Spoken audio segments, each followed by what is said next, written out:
Good morning, I am Anil Ojha and today I am going to teach you history for class 8th.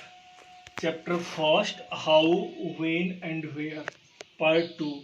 In part 1st I have discussed about the importance of date, and today I am going to discuss about the topic of how do we periodize. About the period and classification, in 1817, James Mill, who was a Scottish and uh, philosopher and writer, he published one book. The name of the book was A History of British India. In his book, he gave classification into three groups: Hindu, Muslim, and British. When Britisher came here, there were two groups already present, Hindu and Muslim, and the Britisher was the third group. So he distributed three groups in his books. This book was very popular for at that time, and it was accepted by all the citizen, by more the citizen at that time. One thing we can decide, एक चीज और हम लोग सोचें कि why do we divide history in a group, in a class. तो this group divided for a time, एक समय के लिए किया जाता है. I have discuss about the things in first period, the period of time, span of time. So we consider it, we divide the history in class for the time, because one time or one period change from other period, and which type of change we can take on notice, we consider it. किस तरह का change हो रहा है, एक period से दूसरे period में क्या बदलाव आ रहा है, इस चीज को हम देखते हैं. Mill, according to Mill, he thought that the people of Asian society was less civilized than European. उनका ये मानना था कि यहाँ के लोग कम सभ्य हैं, यूरोपियन लोग ज़्यादा सभ्य हैं. तो ये कारण था कि इसके पीछे ये तर्क था कि when Britisher came here to India, here majority of person who lived were Hindu and Muslim. Hindu और मुस्लिम की संख्या बहुत ज़्यादा थी, एंड थर्ड ग्रुप ब्रिटिशर थे ही यहाँ पे. And the ruler despots rule the country. Despots means very cruelty, mean निर्दयता से यहाँ पे शासन होता था. And the things which was found here, we can say religious in intolerance, caste taboots, superstitious practices very much. Means धार्मिक अंधविश्वासता थी, जातियों में बंटवारा था, उच्च जातियाँ, निम्न जातियाँ, अंधविश्वास, जादू टोना. सो वी रिफर हिंदू मुस्लिम. तब हम क्या हिस्ट्री को हिंदू और मुस्लिम में बांट सकते हैं या क्लासीफाइड कर सकते हैं, इस तरह का प्रश्न उठता है.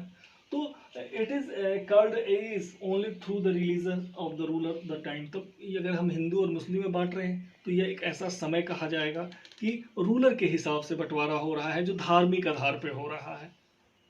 It is not a fair work. तो अब एक और अगर बात देखी जाए, तो if we moved from the britisher और British historian, we could take about the Indian historian who did classification in three group: ancient, medieval and modern. तो जो यहाँ पे एंशियंट, मेडुअल और मॉडर्न में बांटा गया है, तो also we can say that it this division that is borrowed that from the West. या भी तो डिवीजन वेस्ट से, पश्चिमी सभ्यता से ही लिया गया है, पश्चिम के देशों से. बिकॉज मॉडर्न किसे बोलेंगे, तो modern period was the growth of all force of the modernity, like science, reasoning, democracy, liberty, equality. ये सारे डेवलप होने चाहिए मॉडर्न में. But here in India there was no democracy, no liberty, no freedom. We are we were at that time under the Britisher. तो जब medieval से modern में कोई चेंज नहीं हुआ, डेवलप नहीं हुआ, तो how can we say that we are modern? इस तरह की बातें आती हैं। तो कुछ हिस्ट्री जो लिखने वाले इंडियन हिस्ट्री हैं, तो इनके जो एंशिएंट और मिडिवल मॉडर्न को इस यह कह के आलोचना की जाती है कि it is from the it was from the Britisher or from the West. तो अब यहाँ ये कहना है कि तब इसको तब कौन सा क्लासिफिकेशन कहा जाए, कौन सा पीरियड कहा जाए यहाँ के हिस्ट्री को उस समय, तो यह it is the period of colonisation. कुछ इसे कॉलोनियल पीरियड बोलते हैं। तो what is the colonial? Colonial क्या होता है? तो कॉलोनियल के बारे में समझ सकते हैं, जब when one country conquest the other, wins the other country, and the conquered country pressurized on other country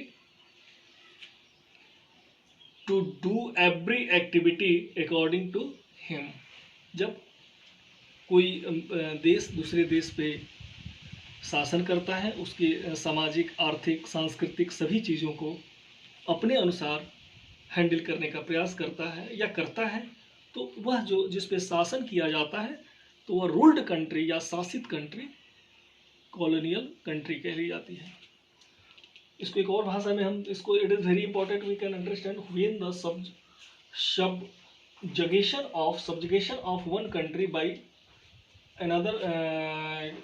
another country leads to all of these kinds. सारी चीज़ों को संप्रभुता जब दूसरे देशों में चली जाती है, जैसे पॉलिटिकल, इकोनॉमिक, सोशल, कल्चरल, तो हम इसको रेफर करते हैं, इस जो प्रोसेस को, कॉलोनाइजेशन। तो इस तरह की बातें हैं।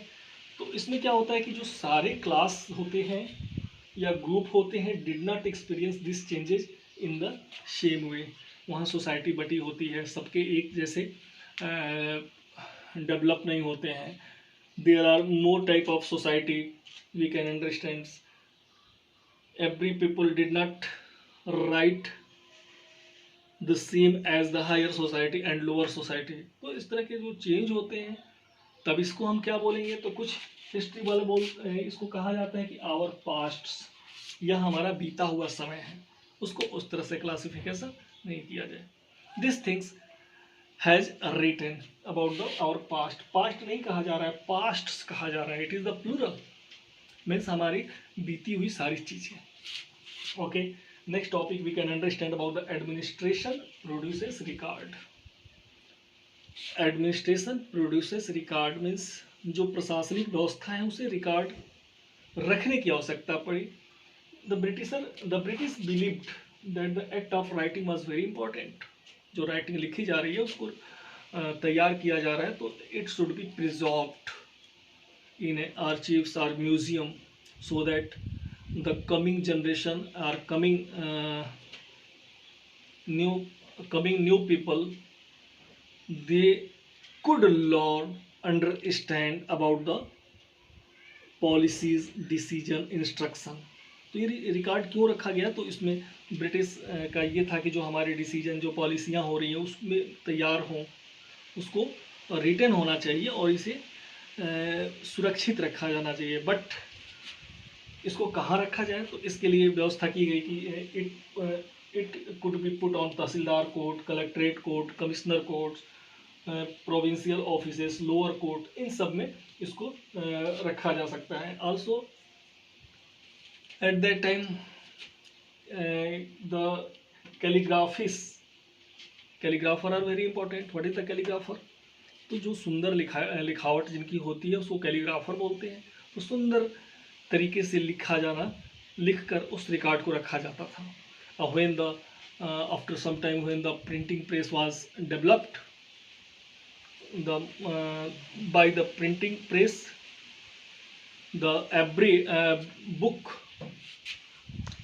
uh, according to development of the printing press, the more and more copies were printed and put in the record rooms with attached the tahsilar's office, collectorate office, commissioner office or important places. इस तरह की चीज़ें रखी गई. And also it is important, we have talked about all the three topics. How do we produce and what is the colonial and administration produces record. I am going to complete these topics today, and in next video I will discuss about surveys become important. कि सर्वे क्यों important है, सर्वे कैसे कराया गया by the britisher. I will discuss in next video. Thank you.